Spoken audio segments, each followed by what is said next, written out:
Stanley sir, Jemimah Rodriguez അവർ ഇന്ത്യക്ക് വലിയ അഭിമാനം ഉയർത്തി തന്ന ഒരു സ്ത്രീയാണ്.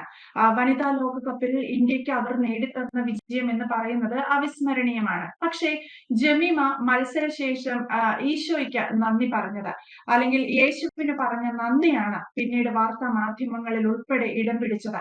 അവരെന്തുകൊണ്ട് അങ്ങനെ ചെയ്തു, യഥാർത്ഥത്തിൽ അവർ ഭാരതത്തെ അപമാനിക്കുകയാണ് ചെയ്തത് എന്ന് പോലും പറഞ്ഞ് ചില രാഷ്ട്രീയ പ്രവർത്തകർ രംഗത്തെത്തുന്ന, അതും സ്ത്രീകൾ രംഗത്തെത്തുന്ന കാഴ്ച നമ്മൾ കണ്ടതാണ്. ജമീമ തന്റെ കളിയിൽ തനിക്കും ടീമിനും അല്ലെങ്കിൽ ഇന്ത്യക്ക് ലഭിച്ച വിജയത്തിന് യേശുവിനോട് നന്ദി പറഞ്ഞ ആ ഒരു പ്രസ്താവനയെ തുടർന്നുണ്ടായ ചില രാഷ്ട്രീയ മറു പ്രസ്താവനകളെയൊക്കെ സ്റ്റാൻലി സാർ എങ്ങനെ വിലയിരുത്തും? ഞാനും എനിക്ക് നേട്ടം കിട്ടുമ്പോൾ യേശുക്രിസ്തുവിന് നന്ദി പറയുന്ന ആളാണ്.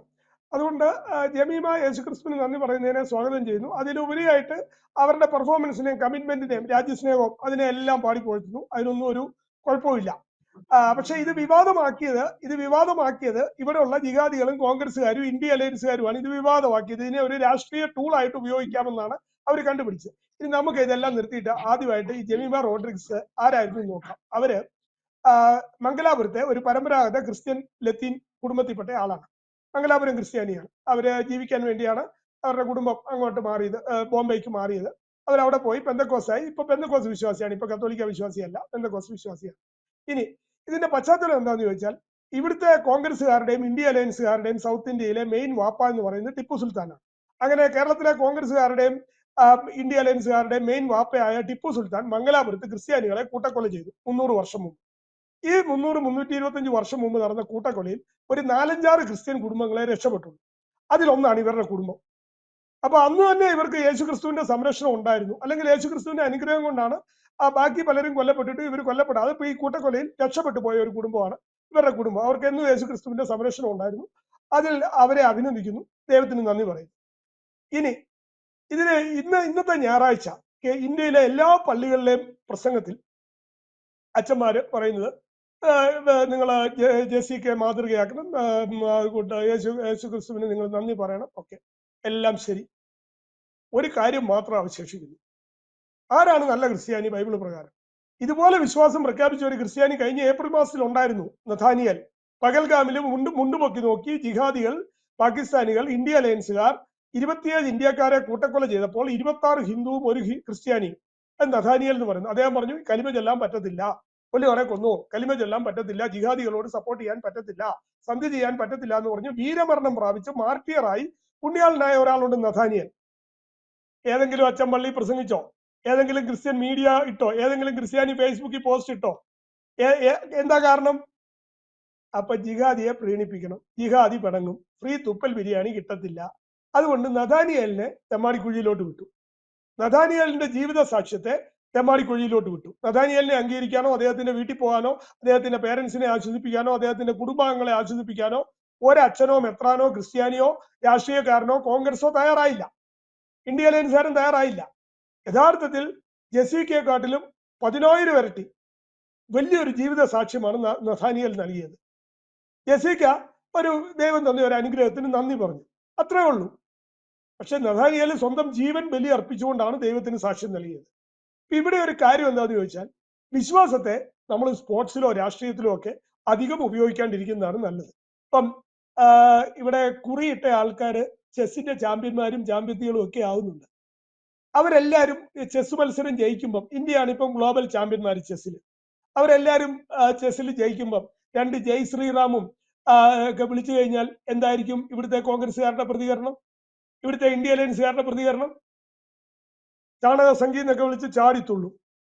അപ്പോ അവര് ദൈവത്തിന് നന്ദി പറഞ്ഞോട്ടെ, ദൈവത്തിന് നന്ദി പറയുന്നതിനൊക്കെ ശരിയാണ്. പക്ഷെ അതിനെ രാഷ്ട്രീയമായിട്ട് ഉപയോഗിച്ച് ജിംഖാന ക്ലബിൽ നിന്നും അവരെ പുറത്താക്കിയായിരുന്നു. ജിംഖാന ക്ലബ് എന്ന് പറയുന്നത് സ്പോർട്സിനുള്ള പരിപാടിയാണ്, അവിടെ മതപ്രവർത്തനം പറ്റത്തില്ല. പെന്തക്കോസുകാർ എവിടെ പോയാലും അവിടെ ഒരു ഇച്ചിരി മതം കുത്തിക്കയറ്റും, ഒരു ഇച്ചിരി മതപ്രചരണം നടത്തും. അത് ആൾക്കാർക്ക് സൂചിക്കത്തില്ല, ആൾക്കാർ അവിടുന്ന് പുറത്താക്കും.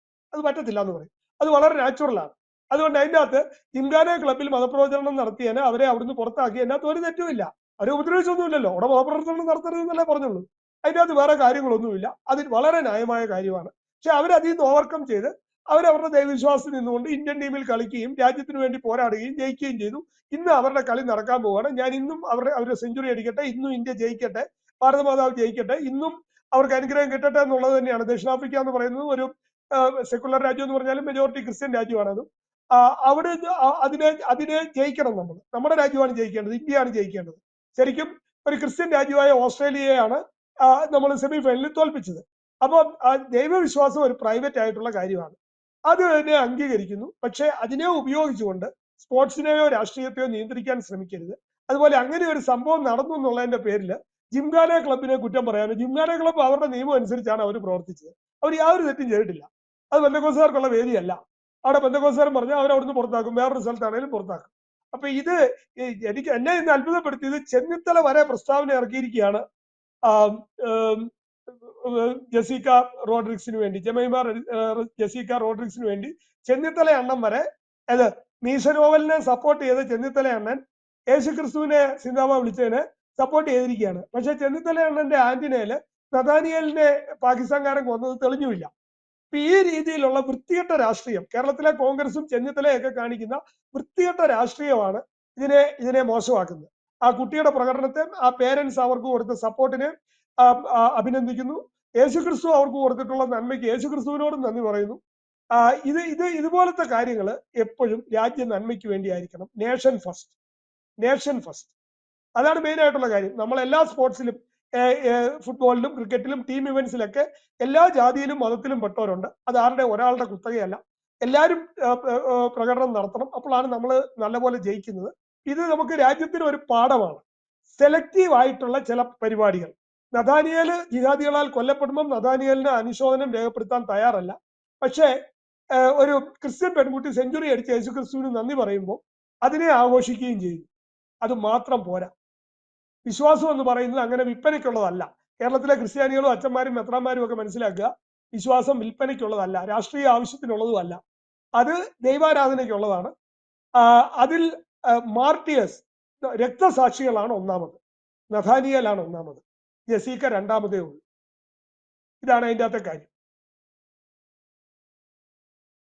എന്തായാലും ജമീമ റോഡ്രിഗസിനെതിരെയായിട്ട് വലിയ രീതിയിലുള്ള വിമർശനങ്ങളാണ് രാജ്യത്തിനകത്തു നിന്ന് തന്നെ ഉയർന്നു വരുന്നത്.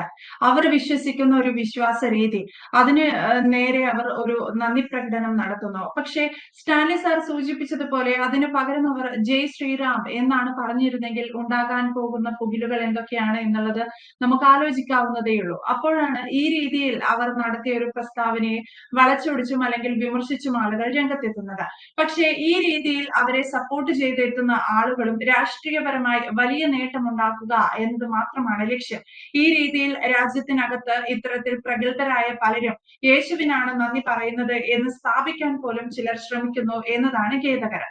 വളരെ വളരെ വ്യക്തമാണ്. Thank you Stanley sir.